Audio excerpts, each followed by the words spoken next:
Pateixen perquè fa molt que no saben res dels seus companys Lluquet i Rovelló. Mireu-los, són ells! I sí que ho són. Venen amb els cabells socarrimats i una cara d'espant com si haguessin vist el dimoni. És que l'hem vista! És que sabeu què? Que venim de l'infern, d'allà de l'infern, Ah, sí. A la vora del foc, en Lluquet i en Rovelló expliquen als pastors les peripècies que acaben de viure. Estan tan espantats que de seguida s'esveren.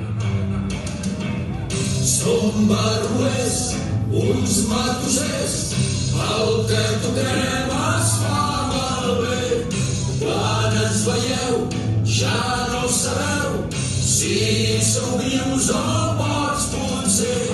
Som uns dimonis, quin espant!